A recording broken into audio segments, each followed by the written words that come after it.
नमस्कार. आपणा सर्वांचे खूप खूप स्वागत.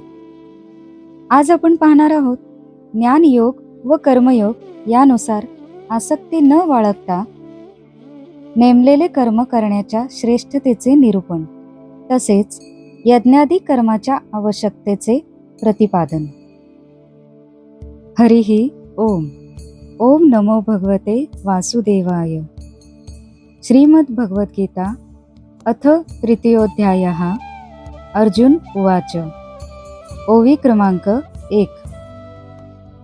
जायसि चेत् कर्मणस्ते मता बुद्धिर्जनार्दन, तत्किं कर्मणि घोरे मानियुज्यसि केशव. अर्थात अर्जुन म्हणाला, हे जनार्दना, जर तुम्हाला कर्माहून ज्ञान श्रेष्ठ वाटते तर मग हे केशवा, मला भयंकर कर्म करण्यास का प्रवृत्ती करत आहात? ओवी क्रमांक 2. व्यामिश्रेणेव वाक्येन बुद्धिं मोहयसीव मे, तदेकं वद निश्चित्य येन श्रेयोऽहमाप्नुयाम्. अर्थात तुम्ही मिश्रित अशा भाषणाने माझ्या बुद्धीला जणू मोहित करीत आहात. म्हणून अशी एकच गोष्ट निश्चित करून मला सांगा की ज्यामुळे माझे कल्याण होईल. श्री भगवान उवाच. ओवी क्रमांक 3. लोके अस्मिन् द्विविधा निष्ठा पुरा प्रोक्ता मया न, ज्ञानयोगेन सांख्यानां कर्मयोगेन योगिनां. अर्थात श्री भगवान म्हणाले, हे निष्पापा, या जगात 2 प्रकारची निष्ठा माझ्याकडून पूर्वी सांगितली गेली आहे. त्यातील सांख्ययोगाची निष्ठा ज्ञानयोगाने व योग्यांची निष्ठा कर्मयोगाने होते. ओवी क्रमांक 4. न कर्मणा मनारंभा नैष्कर्म्य पुरुषो श्रुते, न च संन्यासनादेव सिद्धिं समधिगच्छति. अर्थात मनुष्य कर्मे केल्याशिवाय निष्कर्मतेला म्हणजेच योगनिष्ठेला प्राप्त होत नाही आणि कर्माचा फक्त त्याग केल्याने सिद्धीला म्हणजेच सांख्यनिष्ठेला प्राप्त होत नाही. ओवी क्रमांक 5. न हि कश्चित् क्षणपि जातो निश्चित कर्म कृत, कार्यते रुवंश कर्म सर्वः प्रकृतीजैर्गुणे. अर्थात निसंशयपणे कोणीही मनुष्य कोणत्याही वेळी क्षणभर सुद्धा काम न करता राहत नाही, कारण सर्व मनुष्य समुदाय प्रकृतीपासून उत्पन्न झालेल्या गुणांमुळे पराधीन असल्यामुळे कर्म करायला भाग पाडला जातो. ओवी क्रमांक 6.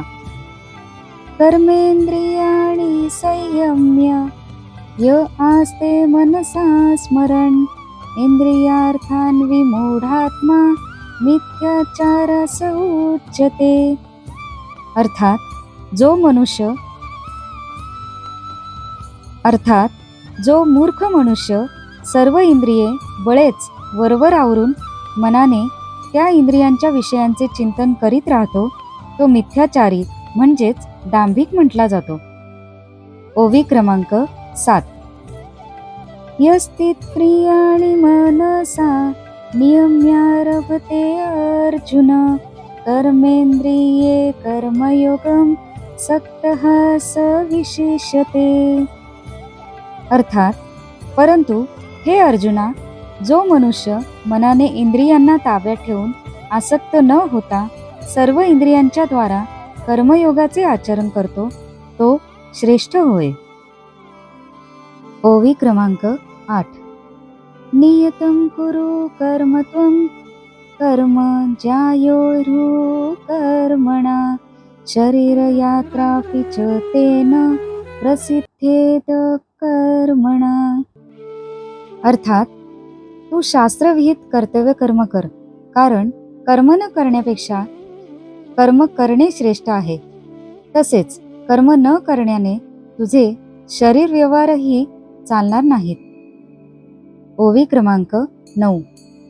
यज्ञात यज्ञार्था कर्मणोऽन्यत्र लोकोऽयं कर्मबन्धना यदर्थं कर्म कौन्तेय मुक्तसंग समाचर.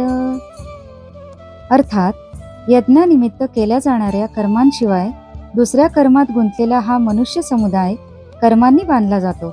म्हणून हे अर्जुना, तू आसक्ती सोडून यज्ञासाठी उत्तम प्रकारे कर्तव्य कर्म कर. ओवी क्रमांक 10. सहयज्ञा प्रजा सृष्ट्वा पुरोवाच प्रजापती अनेन प्रसीविष्यत्व मेष वोस्तिष्ठ कामधुक्. अर्थात प्रजापती ब्रह्मदेवाने कल्पारंभी यज्ञासह प्रजा उत्पन्न करून त्यांना सांगितले की तुम्ही या यज्ञाच्या द्वारा उत्कर्ष करून घ्या आणि हा यज्ञ तुमचे इच्छित मनोरथ पूर्ण करणारा हो. ओवी क्रमांक 11. देवान् भावयतानेन ते देवा भावयन्तु वा परस्परं भावयन्त्यः श्रेयः परं वाप्स्यथ. अर्थात तुम्ही या यज्ञाने देवतांची पुष्टी करा आणि त्या देवतांनी तुम्हाला पुष्ट करावे. अशा प्रकारे निस्वार्थीपणाने एकमेकाची उन्नती करत तुम्ही परम कल्याणाला प्राप्त व्हाल. ओवी क्रमांक 12. इष्टान् भोगान् वो देवा दास्यन्ते यज्ञभाविता तैर्दत्तान् प्रदायेभ्यो यो भुक्तेन स्तेन्येव सा. अर्थात यज्ञाने पुष्ट झालेल्या देवता तुम्हाला न मागताही इच्छित भोग खात्रीने देत राहतील. अशा रीतीने त्या देवतांनी दिलेले भोग त्यांना अर्पण न करता जो पुरुष स्वतः खातो तो चोरच होय. ओवी क्रमांक 13. यज्ञशिष्ठाशिना संतो मुच्यन्ते सर्वकिल्बिषे भुजन्ते ते तत्त्वघं पापा ये पंचत्यात्मकारणात. अर्थात यज्ञ करून शिल्लक राहिलेले अन्न खाणारे श्रेष्ठ पुरुष सर्व पापांपासून मुक्त होतात. पण जे पापी लोक स्वतःचे शरीर पोषणासाठी अन्न शिजवतात ते तर पापच खातात. ओवी क्रमांक 14. अन्नात् भवन्ति भूतानि पर्जन्याद् न संभवा यज्ञाद् भवति पर्जन्यो यज्ञः कर्म समुद्भवा. कर्म ब्रह्मोद्भवं विद्धि ब्रह्माक्षर समुद्भवं तस्मात् सर्वगतं ब्रह्म नित्यं यज्ञे प्रतिष्ठितम्. अर्थात सर्व प्राणी अन्नापासून उत्पन्न होतात.